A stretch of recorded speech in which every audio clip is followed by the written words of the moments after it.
Hello everybody, it's a new morning. We're still out here finishing up a break. There's still 2, 3, 4, 5 of us out here. You can see a little better now where we had to stay. Sometimes you gotta do that. I don't like doing it. I don't make a habit of it. That's for sure. It's not fun. Any farther up the ramp, and I wouldn't have went. On ramps don't bother me as bad, but when they're this close to the highway, the road, I don't like it. You won't find me on an exit ramp. I watch cars breaking the sound barrier coming off of them things. Dangerous. So, don't slide on down here to Temple. Go fight through Atlanta, and then kick these coals off and see what's happening. Might go home tonight, I don't know. Might have to go over to South Carolina and then go home. Either way, we'll do what we gotta do. So I appreciate you guys stopping by bright and early like this. I'm still trying to get my day going myself. So I'm gonna run around here, do a quick walk around, check everything out, make sure everything's good. Stroll on down the road. So, like I said last night, I'm going to try to give you a quick walk around to the load once I get it untarped. That way you can see what it was. And I'll show you where I kind of over-secured a little. So, but I'll check back with you guys. Hang around.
I'm done. I sound like a politician. I tell you I'm going to do something, and I don't get it done. It's been a day. It has been a day. I had the perfect opportunity to show you why you'll know. No. Let me rephrase that. To show you why it never hurts to over-secure something. I've told you all night, last night, yesterday, that I over-secured my load. Well, today, I'll put the footage from the dash cam. You've seen it. I'd meant to show you the actual product, but where the container cut me off in the clip that you seen, didn't have no brake lights. They went out. I don't know what happened, but you could see when I made the on-ramp that he didn't have no brake lights on the trailer.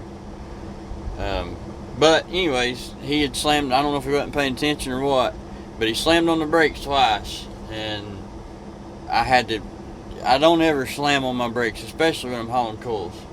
But I'd hit them, let off and hit them again, but it was hard enough to where those coils actually slid probably 6-8 inches forward.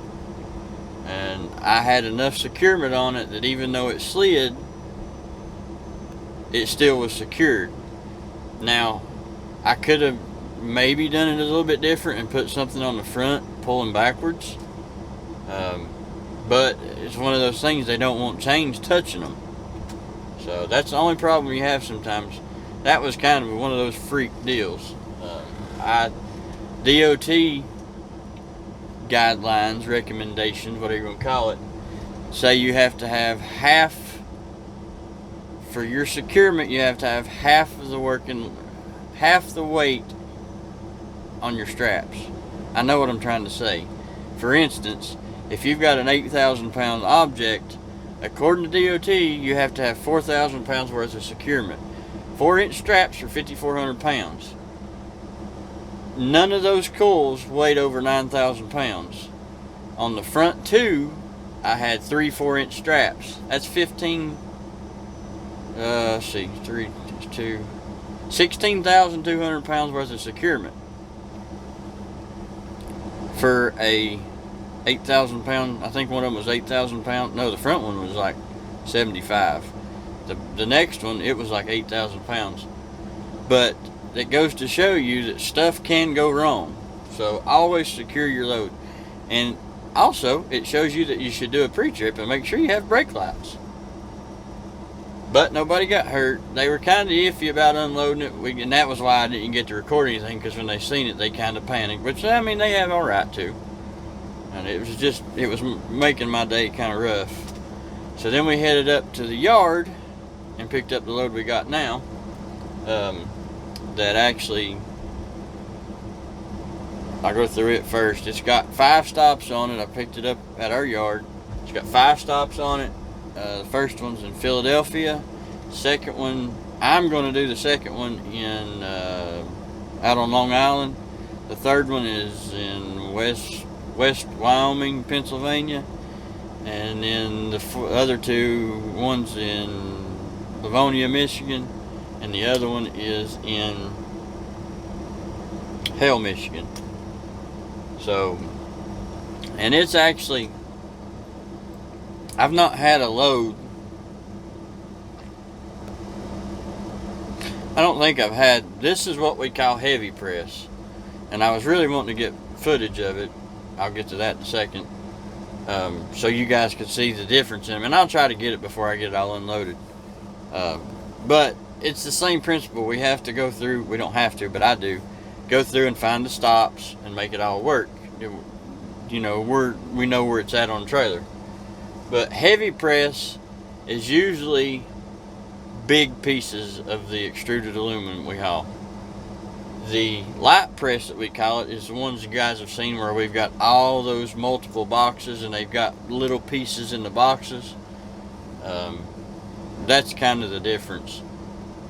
Light press, a lot of the time we can pick up and move. Now there's sometimes they've got 300 and 400 pound boxes, but for the most part it's usually up to 100 pounds. That's it.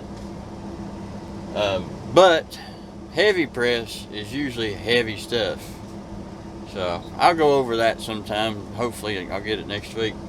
But I got to the yard, got all my duties took care of turning stuff in and getting stuff. I had to get some new straps to replace on our trailer. I had to get some oil, some brake clean, stuff like that. Turn my paperwork in. But then I went to get my trailer, got hooked up to it, and I come in, like I said, we got plastic on them now. We have to leave on there, and I folded it back, looked at my load, that whole deal, and it was just so stinking hot out there. I am dragging right now because it was miserable. And I took my time, drank plenty of fluids, you know, and it ended up, it took me over an hour and a half to tarp the load. And that's, you guys, you might not know, but I usually 45 minutes to an hour is what it normally takes me. But I was not getting in a hurry because it was so hot. And then a buddy of mine called as I was leaving, so I didn't get to do the update, let you guys know what all had happened, where we're at. So here we are. It'll be a short video for you. But come up here, and that was why I wanted one that went to the northeast instead of going back west. Because the wife, she's going to come back out with me. I think I told you guys that. Trucked up, seen some sort of high-speed chase. I don't know what was going on. They never caught me. Just because I was that far ahead, not because I was running that fast. But I'm here where I dropped my trailer at now. Gonna drop it. Gonna go to the house for the weekend. I'll pull back out on Sunday. Get a few things done around the house. It's gonna be a short home time, just enough to get some groceries, pick the dog up, pick the wife up, put them all in here. Not exactly in that order. Let's pick the wife up, the dog, and then the groceries. That'll work. So, but yeah, I appreciate you guys stopping by. And I know these upload schedules have been kind of wonky and weird, but you're getting video. I promise. You got video up to now. So, but I'll check back with you guys when we leave Monday, Sunday, sometime. I'm tired, confused. Heat got me. But guys, y'all be careful and have fun doing it, and I'll catch you guys around.